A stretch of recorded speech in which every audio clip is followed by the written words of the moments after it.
lot of times they say, oh, well, Muhammad meant it in the way that he was just saying for the people who oppress you first, then you can press them back. Okay. And then I go to, well, what did Jesus say about that? Turn the other cheek. Right. Pretty different worldview. Right. And when we analyze worldviews, which one works better? A worldview of forgiveness or a worldview of revenge? Mm-hmm.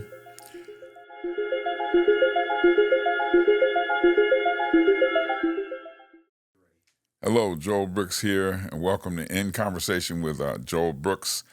We have a guest with us today, one of the sons of the house, Devin Knowlton. Hi, Devin. How you doing? Good. How are you doing, Pastor? Doing good. How old are you, Devin? 17. I'll be 18 pretty soon here. So. Okay, Devin is 17. You attend a local high school. Mm-hmm. And Devin's with us because he's gotten really excited about the things of God here lately, and he's taken on learning apologetics. And so I want to talk to him about what he feels is happening there seems to be a revival around kids his age. We want to find out what's behind that and how he's handling that and what's going on with him. So talk to me a second about what's going on with you with the Lord, man. Yeah. Well, man, God has just blessed me a lot recently. Great. There's been this outstanding spiritual connection that I've gotten with God. Great. I've built over the last year and a half or so. Yeah. And it's just really, it's been a huge blessing to me overall. So that's great, man. Yeah. Awesome. Mm-hmm. Awesome. What do you think spurred that? What do you think? It's a great question. I honestly couldn't pinpoint it to you. Right. But I just know that I think I had gotten sick of what the world looks like as a secular world. Yeah. And realizing how inconsistent it is and how everything falls apart without having a structure around it. And it turns out, well, the world works best when it's under a Judeo-Christian worldview. Okay, great. So you're into apologetics. Give us a definition of what apologetics is. So apologia is the Greek word, and so the apologetics is defending.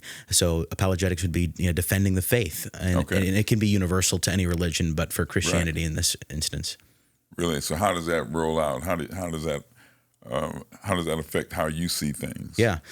Well, it is certainly a difficult thing to do. It's not easy to defend because people can come in at all different angles with a knife and try to stab at every point you have. Right. And unfortunately, there's some answers that you don't have. Right. You can't answer. And some people try to corner you in certain things, and that gets tough and makes you feel belittled or whatever. So. Okay, what's usually the platform that you are engaging people on? Yeah, basically all through social media. Okay. I'm a big social media guy, so I've done some debates via live streams like on TikTok and some Instagram ones too. So yeah. So what are the questions? What are the main challenges to the faith that you run into? Yeah, a lot of it is, there's a lot of belief of the contradicting idea of the Trinity, which is an interesting one. Yeah. Okay, I got you. So how do you deal with that? Well, ultimately, I view it as if the Trinity is your hardest hardest concept to grasp in Christianity, you're pretty good. You're doing pretty good. Okay, because it's not that people put so much time on the Trinity when the word's not even mentioned in the Bible. Right. I think it's people not being able to understand and grasp in full the fact that there are three in one.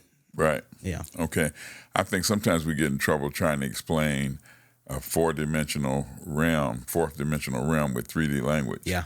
I don't think we have language really to actually present the picture that we need in order to see that. Right. Sometimes stuff is just too deep for us. Great is the mystery of godliness. Right. Yeah. And so that's good. So what are some of the other things that you confront, other doubts that you, like say, for instance, we may have somebody watching who's struggling with some of the areas of Christianity and just believing in God, or maybe they're atheists, maybe they're of another faith. So what are some of the primary principles of Christianity that you need in order to be a believer? That's great. Atheists generally, their main reason why they cannot become a theist is that they don't want to give up their lifestyle. Oh, wow. Okay. They like to sleep around with however many women they can. They like to have, to party, drink, and not really have a true grasp of morality. Right. And so it kind of just pick and choose whenever they want to follow morality. And so that's mainly and believe it or not, that's the main problem. Really? Yeah. Okay. It's having government in their life. Yeah, they the don't. Lordship of Jesus. Exactly. Because in their life, I'm God. Right. What I do is truth. Yeah. Okay. Truth. Okay. That's that word. You hear that word a lot. People talk about my truth. Or this. So how do you approach it when people talk about, well, that's not my truth? Yeah. Well, unfortunately, your truth is irrelevant because there is only the truth and not the truth. Okay. If your truth aligns with reality, well, then it is just the truth. It's not your truth. It's just the truth. So. Yeah, I got you. I think people, in order to add authority to what they're trying to say, I think they use words like truth, my truth, when it's actually just your experience. Yeah. You know, when it's your history of what you've experienced and it's from your perspective and that kind of thing. So what are some of the other arguments that you run into? What are some of the most interesting engagements you've had? It's a great question. You know, I have had the atheist ones are my favorite. Definitely. All the different atheists, because they have a lot of different main problems with Christianity. Yeah, what are some of those? One of them was I was speaking with I think it was a queer person, which I don't really know exactly what that means, but I think it's there's an overall grasp in the LGBTQ community or whatever. And so this person had left Christianity and was talking about the oppression that this person feels with their sexuality. And so I was just curious about that. And every time that I brought up moral truths about the world, he always wanted to recirculate back to the oppression that he was feeling. And so I was curious about that. Are you feeling church hurt? What is the reason why you can't be that way? And ultimately it came down to, because I want to be gay. And I don't want. And doesn't feel the Bible affirms that. Right. Exactly. I got you. And I'm like, that's a tough thing. I know it's hard to grasp that in its entirety. So yeah, that's a tough piece. What else are some of the other things you run into? Yeah, so a lot of them have been due to sexuality things, as I brought up. Some just view it as a complete myth.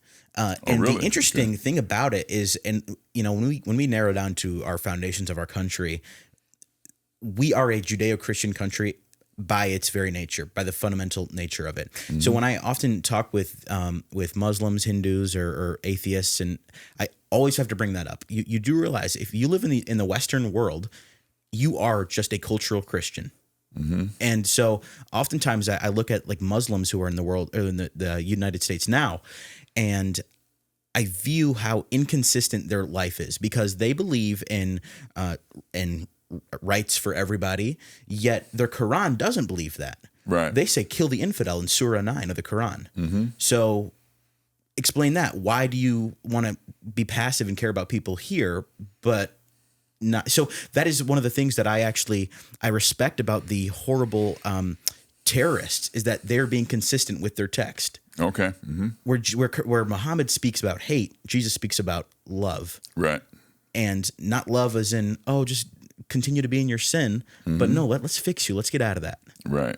So yeah, interesting. Okay, so you say they're consistent with their text. Yeah. So there are some inconsistencies between the whole concept of Islam as a religion of peace and the actual thing that they are taught in their scriptures. Okay. And I know many Muslims. I'm great friends with many, and that's one of the things that they're unable to answer me on. Okay. A lot of times they say, "Oh, well, Muhammad meant it in the way that he was just saying for the people who oppress you first, then you can press them back." Okay. And then I go to, "Well, what did Jesus say about that? Turn the other cheek." Right. Right. Pretty different worldview. Right. And when we analyze worldviews, which one works better? A worldview of forgiveness or a worldview of revenge? Okay. Now, as a culture that has more tolerance toward varying views and things like that, what do we do with somebody whose culture is not? Well, I'm looking for a word here. Cannot coexist with ours. I mean, ultimately, if Muslims were to live by the book, you can't live with them without becoming one of them. Yeah. And so, how do you feel we should do? What should we do as a country about the fact? Because they're coming. and they're here. They're coming, Yeah, for sure. Well, it's so interesting. And it really goes back to the worldview thing again. Okay. Take a look at the most successful nations in the world. What foundations are they built off of? I would go to the United States and the United Kingdom as being the two most successful countries, built off of Judeo-Christian values. Okay, well, let's take a look at Muslim-run countries like Azerbaijan or Egypt, right? These are countries that have a predominant Muslim place, Iran, Iraq, and what happens if you speak out of line there? Well, they'll throw you off a building. They're not going to waste bullets on you. They're going to throw you off of a building. And so when we talk about dialogue and how we're able to speak freely here, that's a Christian virtue that we allow people to speak, even if we don't agree with them. Right. And so would you want to be in a society that shuts you up because of your opinion, or in one that might not agree, but at least you're allowed to live in it?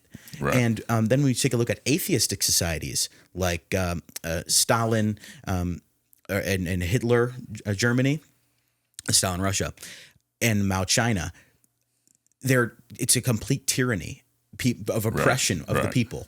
Because if you have atheism without any moral guide who is God, well, then it's all anarchy. I can do whatever I want, and you can do whatever you want. And if we kill each other, it's fine. It's just what it is. Right. And so us having a central foundation for, well, we know what's right and wrong. We have a judicial system. I'm thankful that we have a judicial system that tells us what's right and wrong, so that if you step out of line, you will have to face the consequences of it. Okay.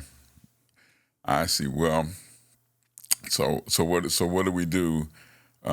People with values. What do we do with cultures who have values that are the antithesis of ours? I mean, should we stop them from coming? How do you limit that? What do you do with that? Because if they develop majority rule in certain places, if there's a majority of them, can they actually change the values of an area? Yeah. Well, they certainly can change the values of an area, and we've seen it. And it's interesting because when you look at we're a society where they're supposed to coexist, it doesn't work well. Because you see all these stickers on the cars that coexist with all the different Christians or all those religion symbols. I've seen that, and it's like, but you could not consistently coexist in worldviews that contradict each other. Right. There are fundamental contradictions because if Muslims believe that you can kill people freely, well, then you can kill people freely. And it doesn't matter what Christians have to say. No, but we're not going to kill anybody. All right, well, they'll just kill all the Christians. And then we'll become Islam and see how Islam does as the majority rule. And again, it doesn't work well. It's never successful. So is it, I hear people say, well, everybody's not that way. All Muslims are not that way. But does that make a difference? Yeah. And with the Muslims that aren't that way, I appreciate them a lot. Yeah. But again, it comes down to they're just a cultural Christian. They adopt all the same things that Christians do. Forgiveness, love, adoption is something that they've adopted into it, which is interesting. And just an altruistic society as a whole. But that stuff is Christian. That is Judeo-Christian Christian thinking. at its root, yeah. And so I just find that really interesting. Why are you such a Christian now? Right. Why? So what's so wrong with your religion, your Islam religion, that you have to peel over and steal some of the values of Christianity? Oh, maybe because it works. Okay. What's the basis for salvation? How is a person saved? Why aren't Muslims or Hindus saved? Why aren't in relationship to God? How is a person saved? Interesting. Well, I think of what Paul said, and he said it very simply in Romans 10:9. So if you would believe in your heart and confess with your mouth that God raised Jesus from the dead, you would be saved. Right. And so that is the baseline of what it is required to be saved. A lot of all these other Christians who are so focused in on their religion, well, you have to be baptized, you have to do all this stuff. And then they're like, well, look at the thief on the cross. Was he baptized? So there's plenty of refutations you can put in here for the people, the inner Christian people who try to throw in all these other things. Jesus didn't make it that complicated, actually. Right. It's, come to me and I will give you rest. Right. So it's a very easy thing to be saved. Now, I think what it is, and I have a cousin who's a Muslim, and he told me that the reason why he left Christianity to become a Muslim was because he felt that there wasn't enough structure. Discipline, yeah. And I'm like, wow, that's refreshing to hear. You care about order. Right. You care, and where we've gotten to with Christianity nowadays, it's sad. It's gotten out of order. Kind of sloppy, huh? Yeah. It's gotten very sloppy. Yeah, that's interesting. Okay, so we have people watching who may be of other religions. What would you say? What would you say to a person like that? Yeah. See, the thing. My thing is, I was kind of like you in that I asked a lot of questions when I first became a Christian, because it's a whole nother world with a whole nother language. Christianity is, and so we say a lot of things that we don't explain all the time. You know, like I was a New Ager. And so everything for me was incense and flowers, and you know, and everything was really colorful. Then I get serious about church. I was going to church the whole time, but then I began to notice the contrast. In church, they're talking about the blood and sacrifice, and they're talking about these things, and it seemed a little gory to me after being a New Ager. And I come and so I asked God. I said, "What's this big deal about the blood wash? What does all that mean?" And so I had to realize that man was created righteous. He was created connected to God. He was created in God's image, and then he fell. And so I think that answers a lot of the questions that people would say, well, if God is so loving, why are things so bad? And so you have to ask primarily three questions, where did we come from? Who made us? What happened to it? Did he make it crazy like this, or did something happen? And then what's the solution to it? Mm-hmm. And so God, we came from God, then we fell, and the fall brings things into a present context. We live in a fallen world, and so everything bad came from that fall. Sin, sickness, disease, poverty, war, everything was birthed from that fall, all the negative stuff, okay? And how are we redeemed? Well, Jesus came to save us. He came to reconnect us and to wipe out all of the effects of that fall. And he did that, how can I say it? He had to satisfy God's justice and God's love, God's grace. Yeah. Okay, so you had those two things, okay? And so the penalty for sin that was on us as mankind was put on him. And that's where the justice is. He actually paid for the sin, okay? And so it's accepting and believing in what he did that actually gets you delivered from sin. And I think that's what people don't understand. And so when I talk to people of other religions, and I say, well, how do you get to God? Yeah.